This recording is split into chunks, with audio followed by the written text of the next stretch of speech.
ನೋಡಿ, ಈಗ ಸ್ಟೇಟ್ಮೆಂಟ್ಗಳು ಅವರು ಮಧ್ಯರಾತ್ರಿ ವಿಡಿಯೋ ಮಾಡಿ ಹಾಕಿದ್ರು ನರೇಂದ್ರ ಮೋದಿ ಅವರು. ತದನಂತರದಲ್ಲಿ ಅದಕ್ಕೆ ಟ್ವೀಟ್ ಮಾಡಿ, ನೀವು ಮಧ್ಯರಾತ್ರಿ ವಿಡಿಯೋ ಮಾಡಿ ಹಾಕಿದ್ದೀರಿ, ಸೊ ನಮ್ಮ ಬೇಡಿಕೆಗಳನ್ನ ಈಡೇರಿಸಿ ಅಂತ. ಒಂದು, ಧರ್ಮೇಂದ್ರ ಪ್ರಧಾನ್ ರಾಜೀನಾಮೆಯನ್ನು ನೀಡಬೇಕು, ಯಾರಿಗೆ ವಿದ್ಯಾರ್ಥಿಗಳಿಗೆ ಹಲ್ಲೆ ಮಾಡಿದರೆ ಅವರಿಗೆ ಶಿಕ್ಷೆ ಕೊಡಿ ಅಂತ. ಇಂದು ತುರ್ತು ಕೇಂದ್ರ ಸಚಿವ ಸಂಪುಟ ಸಭೆ, ಪ್ರಧಾನಿ ಮೋದಿ ನೇತೃತ್ವದಲ್ಲಿ ನಡೆಯುವಂತಹ ಸಭೆ. ನೀಟ್ ಪ್ರಶ್ನೆ ಪತ್ರಿಕೆ ಸೋರಿಕೆ ಬಗ್ಗೆ ಮಹತ್ವದ ಚರ್ಚೆ. ನೀಟ್ ಅಕ್ರಮದ ವಿರುದ್ಧ ಕಠಿಣ ನಿರ್ಧಾರ ಸಾಧ್ಯತೆ, ಕಠಿಣ ಕ್ರಮದ ಬಗ್ಗೆ ಭರವಸೆ ನೀಡಿರುವಂತಹ ಮೋದಿ.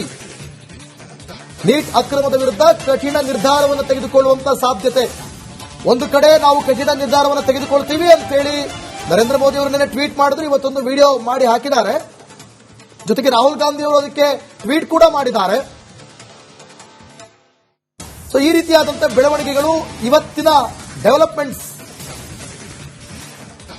ನೀಟ್ ಅಕ್ರಮದ ವಿರುದ್ಧ ಕಠಿಣವಾದ ನಿರ್ಧಾರವನ್ನು ತೆಗೆದುಕೊಳ್ಳುವಂತ ಸಾಧ್ಯತೆ ಇವತ್ತು ಕಾಣ್ತಾ ಇದೆ. ಮೋದಿ ನೇತೃತ್ವದಲ್ಲಿ ನಡೆಯುವಂತಹ ಸಭೆ ಇದು. ಮೋದಿ ನೇತೃತ್ವದಲ್ಲಿ ಕ್ಯಾಬಿನೆಟ್ ಸಭೆ ಇವತ್ತು ಬಹಳ ಪ್ರಮುಖವಾಗಿ ಮತ್ತು ಕಠಿಣವಾದ ನಿರ್ಧಾರಗಳನ್ನು ತೆಗೆದುಕೊಳ್ಳುವ ಸಾಧ್ಯತೆ ಮತ್ತು ಅದಕ್ಕೆ ಅನುಗುಣವಾಗಿ ಪುಷ್ಟಿ ನೀಡುವಂತಹ ವಿಡಿಯೋವನ್ನು ಹರಿಬಿಟ್ಟಿದ್ದಾರೆ ನರೇಂದ್ರ ಮೋದಿ.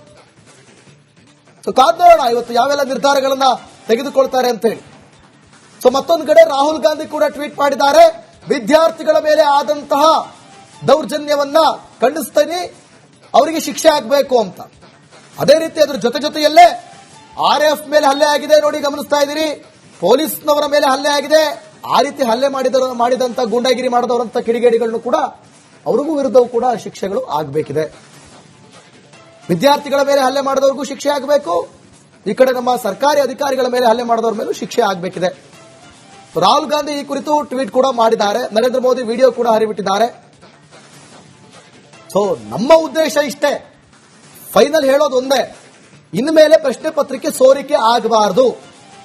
ಅದಕ್ಕೆ ಏನೇನು ಮಾಡಬೇಕು ವ್ಯವಸ್ಥೆ, ಕಟ್ಟುನಿಟ್ಟಿನ ಕ್ರಮ ಅದನ್ನ ತೆಗೆದುಕೊಳ್ಳಲೇಬೇಕಾಗುತ್ತೆ. ರಿಪಬ್ಲಿಕ್ ಕನ್ನಡ ಯಾವತ್ತೂ ವಿದ್ಯಾರ್ಥಿಗಳ ಪರ, ನಿಜವಾದ ವಿದ್ಯಾರ್ಥಿಗಳ ಪರ, ಅಸಲಿ ಹೋರಾಟಗಾರರ ಪರ ಹೊರತು ಗಲಭೆ ಧ್ವಂಸ ಸೃಷ್ಟಿಸುವಂತದ್ದು ಕಡೆ ಅಲ್ಲ.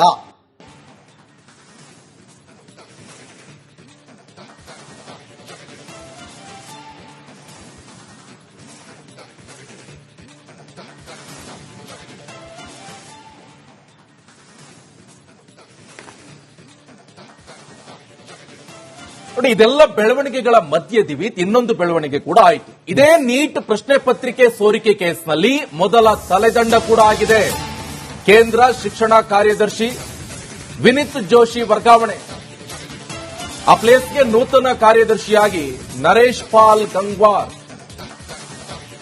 ವಿನಿತ್ ಜೋಶಿ ಪಂಚಾಯತ್ ರಾಜ್ ಇಲಾಖೆಗೆ ವರ್ಗಾವಣೆ. ಇದು ಮೊದಲ ತಲೆದಂಡ. ಈ ವಿಚಾರಕ್ಕೆ ಸಂಬಂಧಪಟ್ಟಂತೆ ನೀಟ್ ಪ್ರಶ್ನೆ ಪತ್ರಿಕೆ ಸೋರಿಕೆ ಕೇಸ್ನಲ್ಲಿ ಮೊದಲ ತಲೆದಂಡ ಕೂಡ ಆಗಿದೆ. ಕೇಂದ್ರ ಶಿಕ್ಷಣ ಕಾರ್ಯದರ್ಶಿ ವಿನಿತ್ ಜೋಶಿ ಅವರನ್ನ ವರ್ಗಾವಣೆ ಮಾಡಲಾಗಿದೆ. ಆ ಪ್ಲೇಸ್ಗೆ ನೂತನ ಕಾರ್ಯದರ್ಶಿಯಾಗಿ ನರೇಶ್ ಪಾಲ್ ಗಂಗ್ವಾರ್ ಇವರನ್ನ ನಿಯೋಜನೆ ಮಾಡಲಾಗಿದೆ.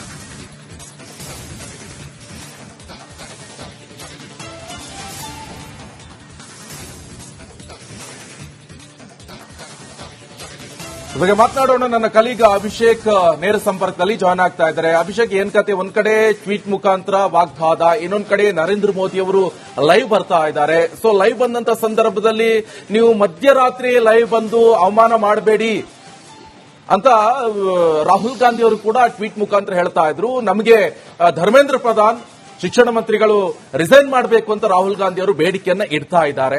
ಜೊತೆಗೆ ಇಷ್ಟು ಮಾತ್ರ ಅಲ್ಲ, ಯಾವ ರೀತಿಯಾದಂತಹ ಕಠಿಣ ನಿರ್ಧಾರಗಳನ್ನ ತೆಗೆದುಕೊಳ್ತೀರಿ, ಯಾರೆಲ್ಲ ಅದನ್ನ ಲೀಕ್ ಮಾಡಿದ್ರಲ್ಲ ಅವ್ರ ವಿರುದ್ಧ ಏನು ಶಿಕ್ಷೆ ಆಗುತ್ತೆ ಅದ್ರ ಬಗ್ಗೆ ಹೇಳಿ ಅಂತ ಹೇಳ್ತಾ ಇದ್ದಾರೆ.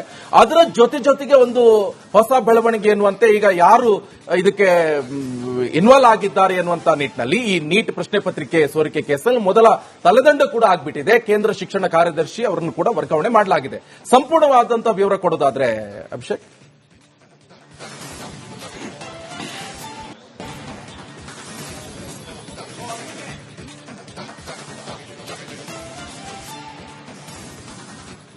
ನೀಟ್ ಪ್ರಶ್ನೆ ಪತ್ರಿಕೆ ಸೋರಿಕೆಯಾದ ಬೆನ್ನಲ್ಲೇ 31 ವಿದ್ಯಾರ್ಥಿಗಳ ಆತ್ಮಹತ್ಯೆ ಆಗಿತ್ತು. ಅಲ್ಲಿಂದ ಇಲ್ಲಿವರೆಗೂ ಕೇಂದ್ರ ಶಿಕ್ಷಣ ಸಚಿವರಾಗಿರ್ಬೋದು, ಪ್ರಧಾನಿಗಳು ಮೌನ ಮುರಿದಿರಲಿಲ್ಲ. ಆದ್ರೆ ನೀಟ್ ಮರುಪರೀಕ್ಷೆ ನಡೆದಿತ್ತು, ಅದನ್ನ ಲಕ್ಷಾಂತರ ವಿದ್ಯಾರ್ಥಿಗಳು ಬರೆದಿದ್ರು, ಅದರ ರಿಸಲ್ಟ್ ಕೂಡ ಬಂತು, ಈಗ ಕಾಲೇಜ್ಗಳು ಕೂಡ ಆರಂಭ ಆಗಿರುವಂತದ್ದು. ಆದ್ರೆ ಈ 1.5 ತಿಂಗಳು ಮೌನದ ಹಿಂದೆ ಯಾವ ಕಾರಣವಿದೆ, ಯಾವ ಕಾರಣದಿಂದ ಮೌನಕ್ಕೆ ಶರಣಾಗಿದ್ದಾರೆ ಅನ್ನೋದು ಪ್ರಶ್ನೆ ಕೇವಲ ವಿಪಕ್ಷ ಮಾತ್ರ ಅಲ್ಲ, ಇಡೀ ದೇಶದಲ್ಲಿರುವಂತಹ ವಿದ್ಯಾರ್ಥಿಗಳು ಹಾಗೂ ಅವರ ಪೋಷಕರು ಮುಂದಿಟ್ಟಿದ್ರು. ಇದ್ರ ಬೆನ್ನಲ್ಲೇ ರಾಹುಲ್ ಗಾಂಧಿರವರು, ಅಖಿಲೇಶ್ ಯಾದವ್ ಅವರು, ಪ್ರಿಯಾಂಕಾ ವಾದ್ರಾ ಅವರು ಪ್ರಧಾನಿರವರ ಮನೆಯನ್ನ ಮುತ್ತಿಗೆ ಹಾಕುವಂತ ಯತ್ನ ನಡೆಸಿದಂತಹ ಸಂದರ್ಭದಲ್ಲೂ ಕೂಡ ಪೊಲೀಸರು ಅವರನ್ನ ವಶಕ್ಕೆ ಪಡೆದಿರು. ಅದಾದ ನಂತರ ಪ್ರಧಾನಿಗಳು ಈ ವಿಚಾರವಾಗಿ ಪ್ರತಿಕ್ರಿಯೆ ನೀಡಲೇಬೇಕು ಅಂತ ಆಗ್ರಹ ಕೂಡ ಕೇಳಿಬಂದಿತ್ತು, ಒತ್ತಡ ಕೂಡ ಕೇಳಿಬಂದಿತ್ತು. ಇದರ ಬೆನ್ನಲ್ಲೇ ಪ್ರಧಾನಿರವರ ಒಂದು ಸೆಲ್ಫಿ ವಿಡಿಯೋ ಈಗ ನಾವು ಗಮನಿಸ್ತಾ ಇರುವಂತದ್ದು.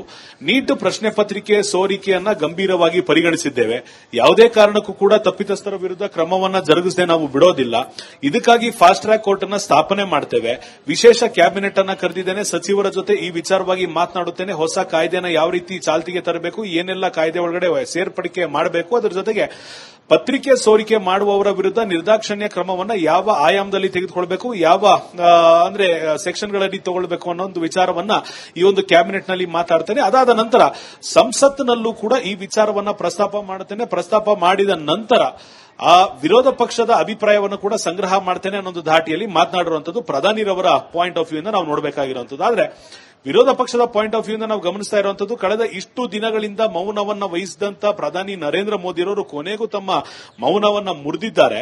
ಆದ್ರೆ ಮೌನ ಮುರಿದ ನಂತರ ಕೇಳಬೇಕಾಗಿರುವಂತದ್ದು, ಕೊಡಬೇಕಾಗಿರುವಂತಹ ಉತ್ತರ 3 ಪ್ರಮುಖ ಪಾಯಿಂಟ್ಗಳಾಗುತ್ತೆ.